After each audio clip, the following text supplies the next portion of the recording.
they've learned different skills from your help and support, what actually away from the game. Yeah, I think so. I think we all get into coaching for different reasons, don't we? But certainly I know from, speaking to you two and other colleagues that a lot of us are involved in the game because someone did that for us. And we've had that experience and benefited from that. And we want to sort of pass that on to the next generation, don't we? To be that person who helps that next person on to whatever they want to do.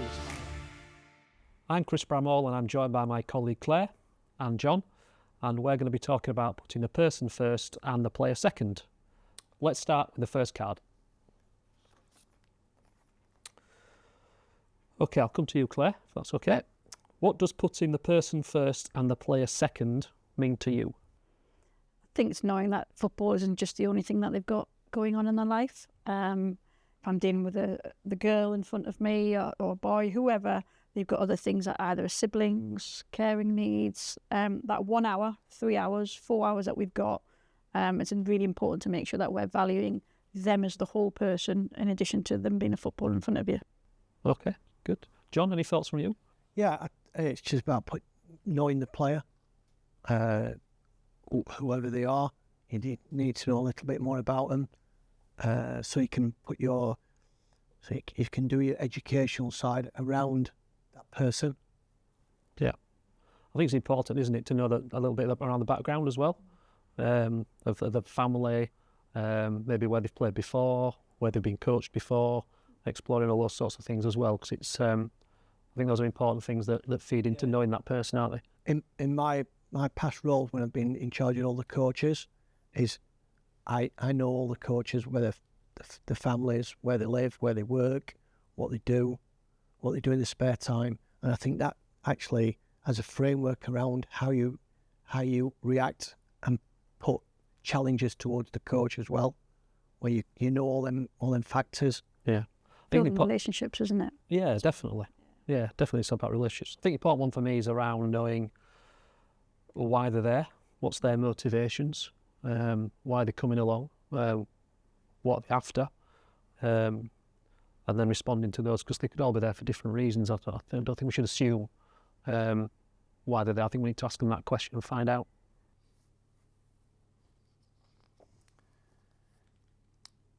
Why is it so important for people to be person-first coaches, and what impact can it have?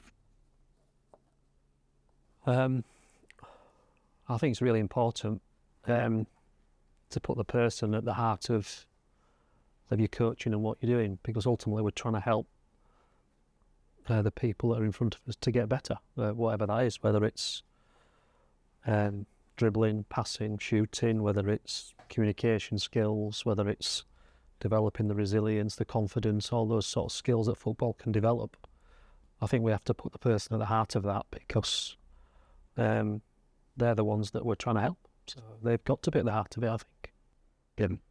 Yeah, I think it's used as a catalysed tool, isn't it? Because we need life skills as we move on. So you touched on a few of them, but problem solving, leadership, all those skills that we're going to need, how to communicate, listening skills, are all needed in the day-to-day of life. So if we can help develop those skill sets and understand that actually what some of the coaching sessions can get out of them, and maybe who needs a little bit more, who needs to actually, do you know what, they're happy they're not going to be a leader of a group, they're going to give us something else, but actually I've got a really good one. Well, you can help me take the warm-up, develop them, because that's what you want to be like. And again, probably what we mentioned before about knowing the players, and if that's what they want to be, if they want to be our next teachers, our next leaders, or even just scout leaders or whatever, we can help them develop those skills. Yeah, so it's helping the people who we coach in their lives.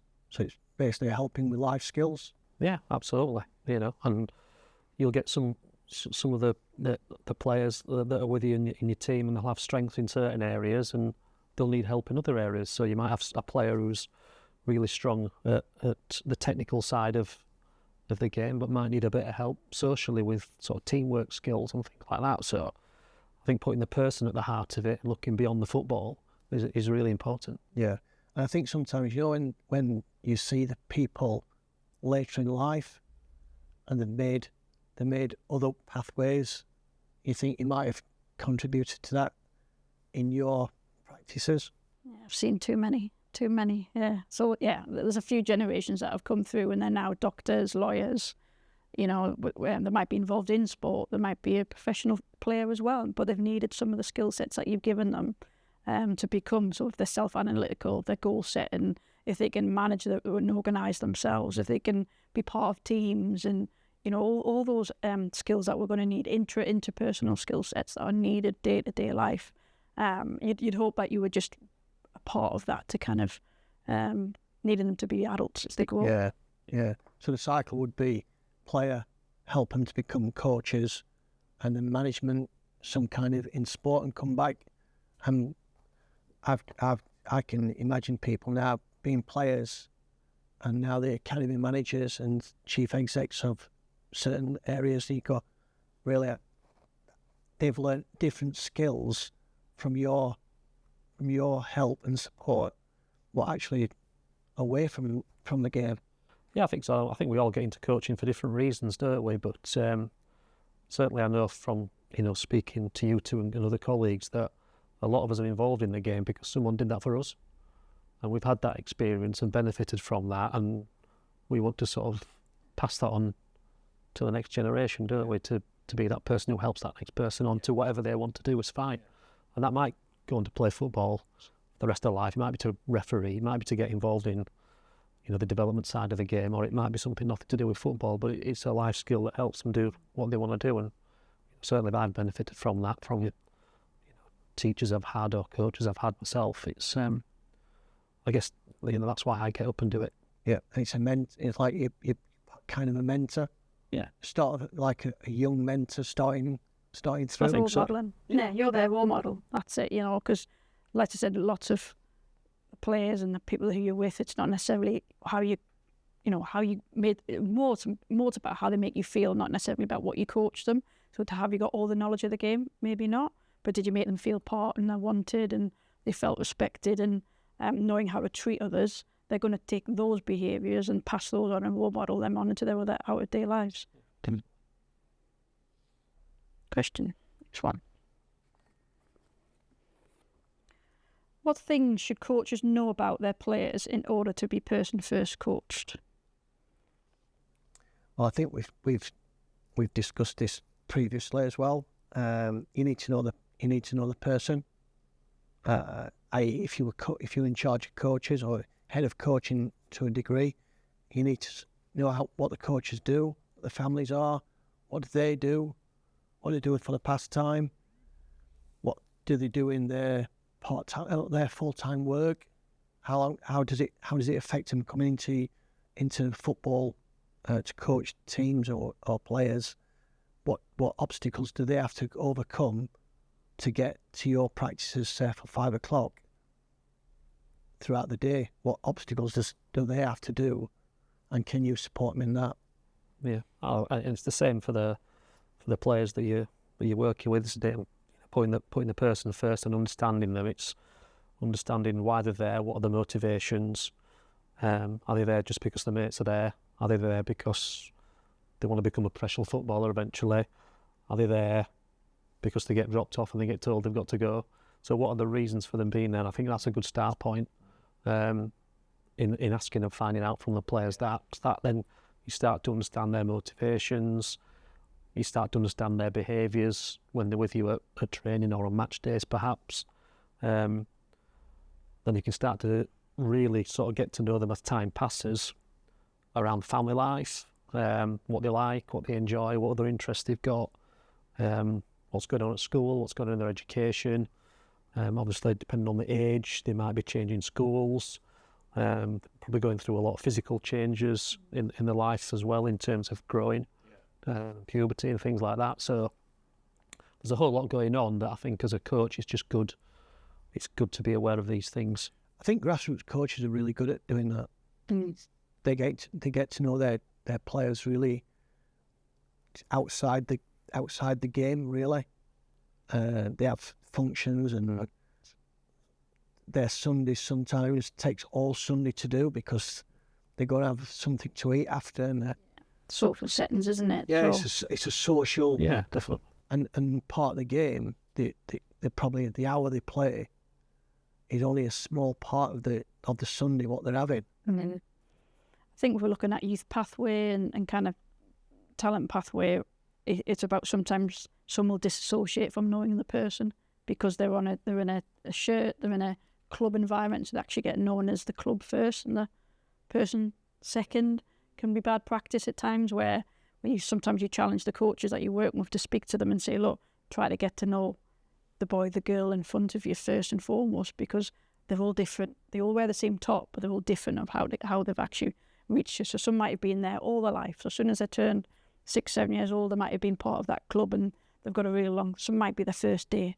It could be the first season. It might be a short time span. So, that really plays evident to how they're going to respond to you, what's going to motivate them to you, how you're going to treat them, what your expectations of them, because someone's learning might be even more evident and quick versus someone else that they might not be because of they're not used to the environment as well. Yeah, definitely. And I think that the difficult thing with this, it's always changing. It's not a fixed thing. So, a lot of grassroots coaches might take a team from under 8s all the way through to under 18s. And just imagine how that individual's going to change over that 10-year period, both physically from taking part and participation perspective, socially and psychologically, they're going to go through a whole spectrum of things and experiences in their life. So, this is not a fixed thing of now I've nailed what that person is and how they act and how they behave. Well, that's just at the moment. It's an ongoing thing to be aware of, I think. And the coach changes as well. Yeah, the coaches get older and more than likely they've probably got a sibling in that area. So how does that socially? Yeah, It's about not just that sibling. It's about another 17 players, what they're looking after as well. Yeah, no, absolutely. Oh, good. Next question. Shall I go?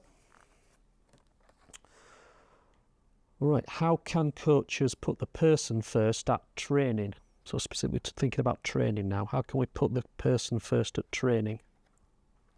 I think a good practice is probably having we talk about individual development plans, but an individual development plan not only being technically focused on, so it's actually looking at what other skill sets we mentioned before about if it's communication, if it's leadership, what other things can we maybe attach and goal set to them that you want them to do within that and amongst it to give them some confidence to exposure. So if it's about we want to build up leadership, well, we're not going to suddenly be asking them to take the whole group by themselves and do a warm-up.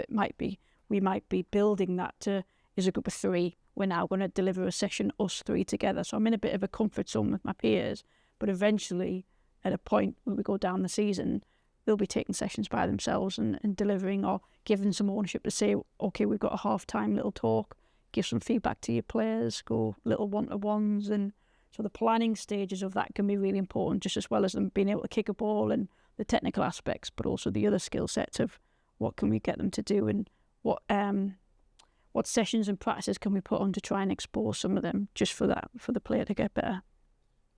I also think what you've said, Claire, is absolutely great stuff there.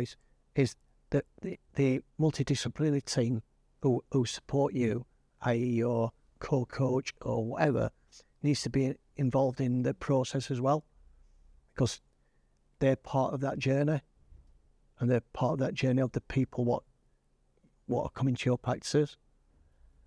And it's sometimes they might know certain things what they don't have to tell you, because it's some players have just give some trust to them.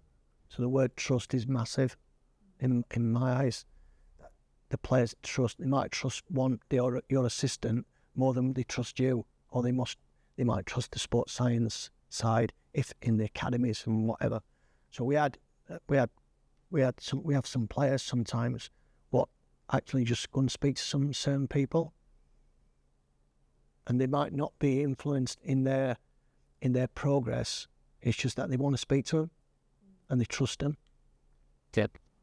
I think if I'm thinking with like a real grassroots hat on with this, I'm thinking about the players' needs and wants, and I might not be in a position where I've got individual development plans for each player, or I might not have a multidisciplinary team with the environment I'm in.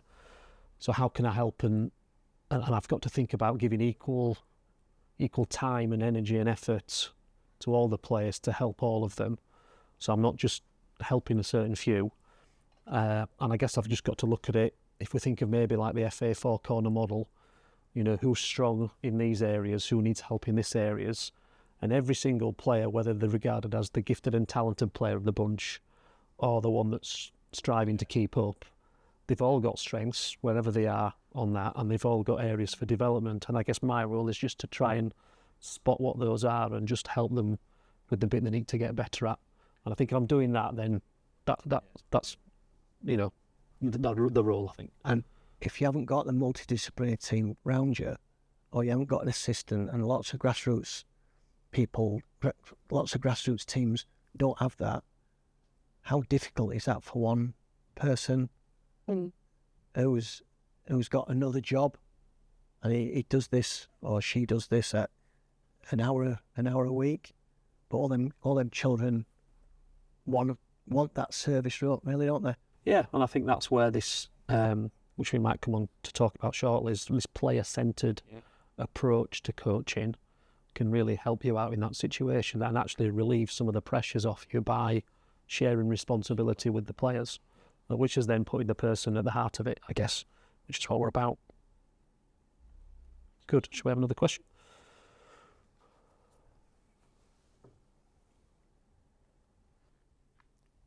How can coaches put the person first on match day? Okay, so contrasting the previous one from training to match day, I guess there's some similar traits here of thinking equally, thinking what does each player need to learn? Are we looking to transfer some of the stuff that we've been doing in training individually, as a unit, maybe as a team? Can we implement that into match day? So again, I'm looking to share my time, energy and efforts around everybody to support them with that.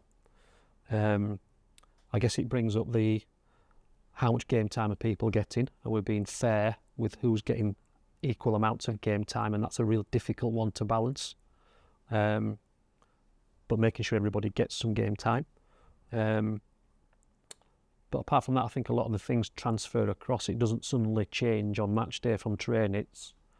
My behaviours are the same. I'm doing the same things that I would do in training on a match day. It's not like a totally different environment for me. It's the transfer. The players shouldn't see anything different from me on a match day as they would do on training. I think it's important. I think you made a really good point about your behaviours. And I think we're really honest about, do they really reflect and sometimes differ?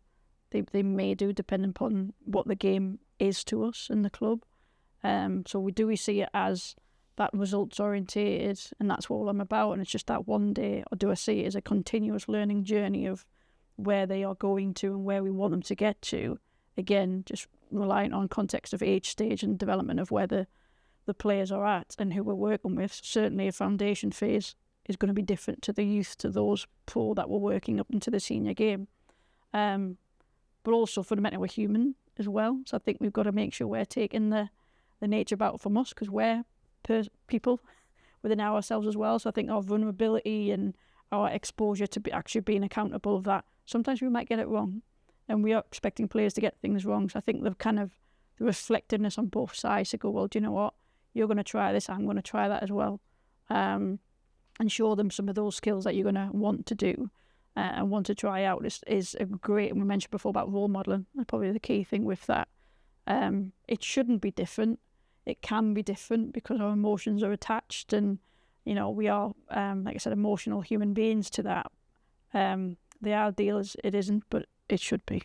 I think a big one for me on match days, again with the grassroots hat on, is maybe trying to devolve some of the responsibilities on match day to some of the parents on the sidelines. Whether it's collecting subs, putting the nets up, putting the respect barrier up, cutting the oranges up, filling the water bottles. That then allows me to be a little bit more person-centred on match day, I think, by devolving some of that responsibility to some of the parents and sort of help, getting them involved in the sort of match day environment as well, because that then allows me to focus more on the players, perhaps. How do you think they respond to different situations on match days? How do you deal with it? What do you mean? Like result-wise, or something happened in games? Or I think what is success? How do you measure success? So is success the outcome and the result, or is actually success something that you want to have something happen within the game? And it's been quite clear about that.